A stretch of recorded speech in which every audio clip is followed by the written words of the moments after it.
Assalamu alaikum wa marhaba bikum dans un nouvel épisode de Académie des Z. اليوم رايحين نشوفوا quelles sont les étapes et des conseils pour avoir un bon abstract ou là un bon résumé et pour que vous puissiez publier et être accepté dans des participations internationales, que ce soit des congrès ou là des publications de journaux et de revues internationales. On va commencer tout de suite. Alors la première chose, c'est de comprendre avant de commencer, je vous dis toujours, il faut savoir pourquoi vous voulez faire de l'abstract. C'est dans quel objectif ou quel est l'objectif le khidma que vous allez mettre, donc ce que vous allez mettre comme information, c'est l'abstract. Donc première des choses, avant de commencer à rédiger un abstract, لازم لكم un objectif. Donc هذاك l'objectif ينجم يكون un appel à participation. On va prendre l'exemple le plus simple. راه كاين un appel à participation pour des conférences internationales ouvertes où نتوما صبتوا le thème تاعكم. Par exemple la biologie, عندهم ils ont mis microbiologie, biochimie, biologie moléculaire ou صبتوا le thème تاعكم ينجم يدخل في هاد les catégories. Quand je dis le thème, ça regroupe pas que le thème très spécifique à votre objectif de thèse. Ça peut être une partie de vos objectifs de thèse ou là de master d'ailleurs, les deux. Donc, ne faut pas vous mettre des limites où vous vous dites là ça peut pas passer parce que Anna par exemple, j'ai travaillé sur la bactérie X et Homa ils vont pas s'intéresser à la bactérie X, ils ont parlé de la microbiologie en général. Bon, c'est un exemple, mais c'est pour vous dire quand le thème il est pas spécifié à un sous-thème particulier, vous pouvez participer, vous pouvez tenter. Ou il a qu'un hors-sujet, ils vont vous dire votre résumé n'a pas été accepté car il était hors-sujet, tout simplement. Donc, c'est la première des choses. Il faut savoir où vous mettez les pieds. Il faut savoir déjà, est-ce que nous avons votre travail dans sa globalité, pas dans sa spécificité, mais dans sa globalité, est-ce qu'il rentre dans un des thèmes proposés avec l'appel à participation ou l'appel à candidature. Donc, une fois que c'est bon, vous êtes sûr que le thème il peut rentrer avec le sujet.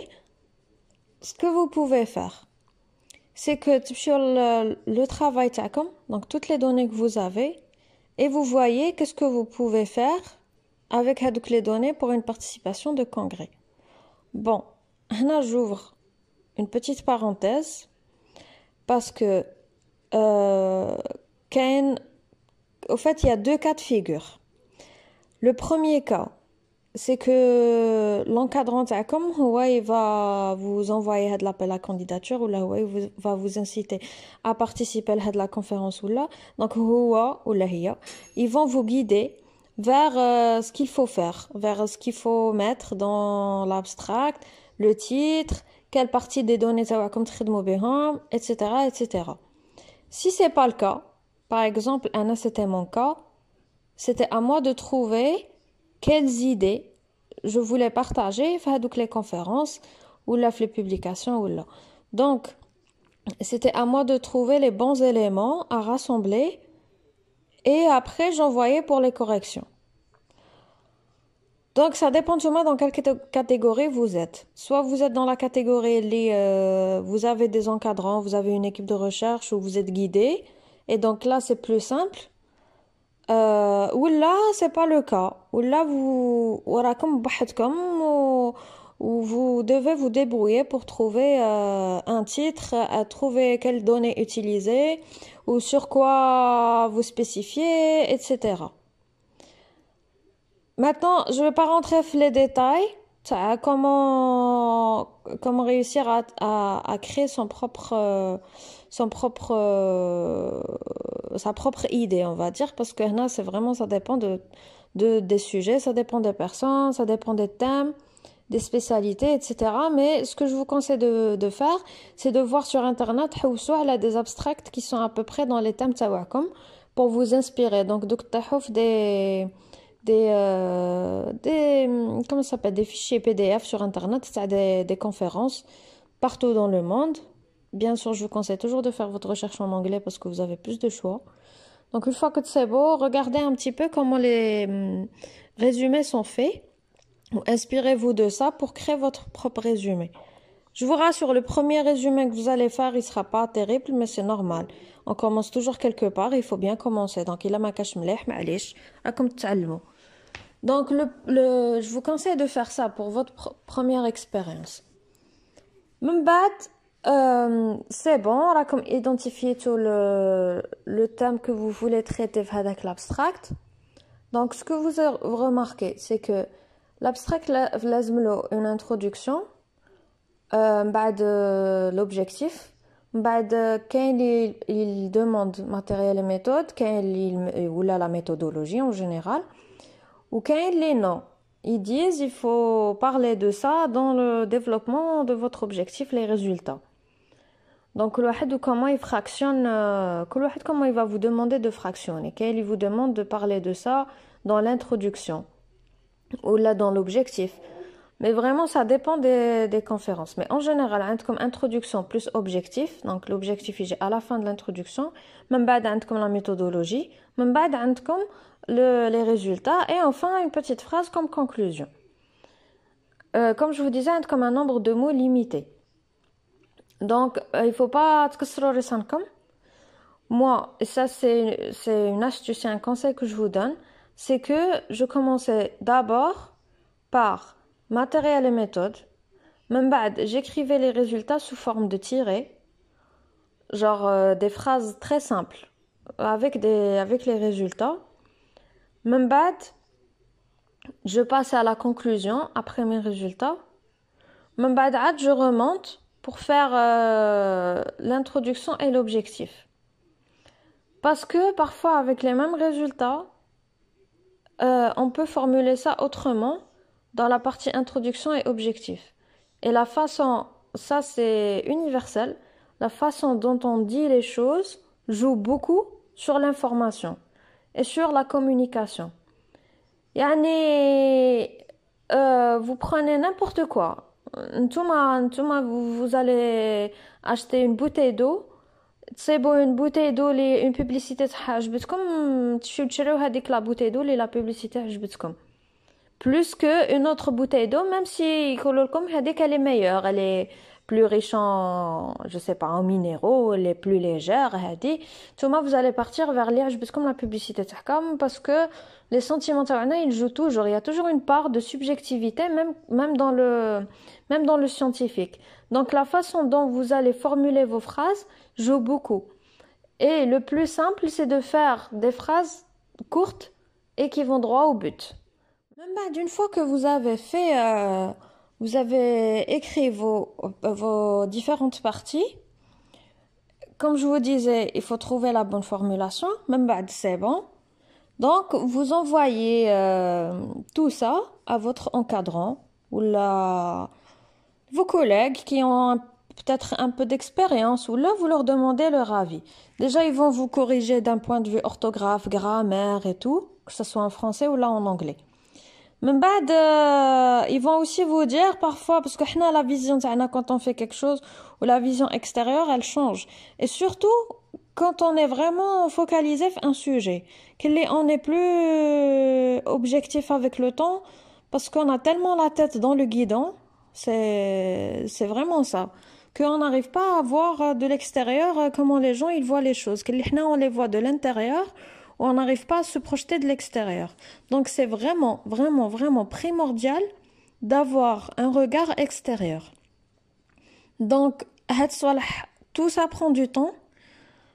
Ce que je vous conseille aussi, c'est que quitte faut un appel à candidature ou un appel à participation, commencez à travailler dessus le plus tôt possible. Parce que chaque partie va vous prendre du temps pour trouver la bonne idée, pour trouver quel thème utiliser, pour trouver la bonne formulation.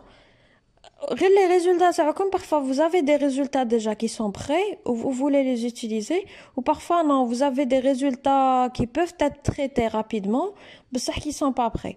Par exemple, à Nasratli, j'avais des résultats, on va dire, t'as une population, mais c'était pas des résultats organisés. J'avais fait des tests, j'avais des résultats, mais ils n'étaient pas organisés par sous-population. J'avais pas des tests statistiques par rapport à la population. J'avais on va dire, le plus gros, كان معمول, mais il restait beaucoup à faire. Et bien sûr, on sait très bien quand on fait un travail sur une population précise, il y a une bonne partie où tu vas présenter la population FEHA pour dire la tranche d'âge, le nombre de femmes, le nombre d'hommes, si vous travaillez sur différentes pathologies, les pourcentages des différentes pathologies, bref, la description, l'IMC, had les valeurs. Donc tout ça, je les avais pas. Et bien sûr, quand on a un objectif bien précis, où on veut faire vite, on veut gagner du temps, نتم وين يصراو هادوك les erreurs de calcul, la précision, elle est pas vraiment parfaite, logiciel de statistique يحبس, il marche plus, l'ordinateur il bug, évidemment. Il y a toujours ce genre de choses. Et ça, c'est sans parler de l'aspect de la langue. Anna, personnellement, ma première conférence, je l'ai faite quelques mois après le début de ma thèse de doctorat. Et, et comment vous dire, déjà, j'avais pas d'expérience. Yani, j'ai vraiment foncé pour le faire. J'étais la première d'ailleurs dans mes collègues, ça c'était une grande fierté. Parce que ils osaient pas encore, ou Anna, je voulais faire ça, je voulais voir qu'est-ce que ça donne et tout. C'était difficile parce que j'étais pas guidée, ou j'ai appris tout ce que je suis en train de vous dire, je l'ai appris toute seule. Donc ça m'avait pris 3 mois pour pouvoir faire tout ça. Et maintenant, quand je le vois, c'est pas une fierté maintenant. J'ai pas honte de ce que j'ai fait, mais je suis pas vraiment, je suis fière de la personne que j'ai été à l'époque et de ce que j'ai fait à l'époque. Mais le travail, il me semble vraiment bof bof. Alors que, هذاك le moment, c'était le maximum que je pouvais faire par rapport à ce que j'avais appris ou l'expérience que j'avais avec le moment, etc. Je l'ai fait en français, c'était en Tunisie et c'était une très belle expérience, vraiment. J'ai rencontré des personnes formidables avec qui je suis toujours en contact d'ailleurs. Et j'ai rencontré aussi des personnes de mon université, des personnes de Tunisie, d'un peu partout, d'autres universités d'Algérie et tout. Et c'était une expérience mémorable. Et je pense qu'elle va me marquer toute ma vie. Parce que c'était la première fois que je rencontrais des personnes de milieux différents. Une conférence internationale qui réunissait des gens c'était toute la Méditerranée en fait. Donc il y avait des gens de France, des gens d'autres pays, voilà, d'Algérie, du Maroc, de Tunisie. On était nombreux. C'était magnifique. Honnêtement, c'était vraiment magnifique. Et puis ça permet aussi de gagner en indépendance. Vous vous débrouillez un peu plus parce que en plus, les conférences en général, surtout quand c'est des conférences internationales, en général, vous devez vous déplacer soit dans une autre ville, soit dans un autre pays.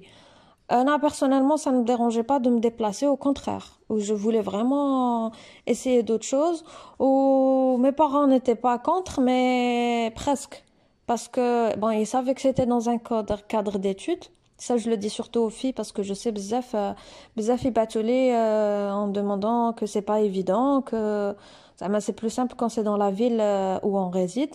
Et c'est vrai que c'est plus simple, mais en général, c'est beaucoup plus intéressant de sortir parce que euh, on est des humains ويعني البشر يحتاج les rencontres de d'autres univers, d'autres nationalités. C'est très enrichissant, pas que sur le côté scientifique, mais sur le côté humain. C'est très enrichissant de rencontrer des personnes des univers différents, des nationalités différentes, des villes différentes. Ou autre chose, c'est comme ça qu'on développe son réseau aussi. Le réseau, il est très important, surtout dans une carrière académique.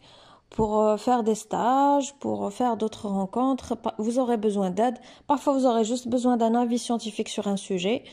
Donc, c'est très bien de sortir, de rencontrer d'autres personnes et de vous créer un réseau qui vous servira un jour ou l'autre. Donc voilà un petit peu, je me suis un peu écartée du sujet de l'abstract, mais voilà en gros, ça c'est la rédaction de l'abstract et je vous ferai d'autres vidéos plus en détail parce que c'est un peu compliqué de parler de tous les détails dans une seule vidéo. Donc pour les publications, je vous ferai la partie 2 de cette vidéo et je vous expliquerai un peu plus en détail quand c'est des journaux internationaux, qu'est-ce qu'il faut faire, qu'est-ce qu'il ne faut pas faire et quelles sont les surprises que vous risquez d'avoir. Voilà, merci à tous d'avoir écouté. J'espère que cette vidéo a comme ça faisait longtemps qu'on n'avait pas fait de vidéo comme ça. Donc n'hésitez pas à partager avec vos collègues, avec vos amis, اللي يحتاج هاد la vidéo. Comme d'habitude, n'hésitez pas à m'envoyer vos messages, vos commentaires si vous avez besoin d'aide ou de m'envoyer des mails aussi. Vous avez tout le contact dans la barre d'infos. Et je vous dis à très bientôt, Inch'Allah. Thallaw f rwahkom et à très vite.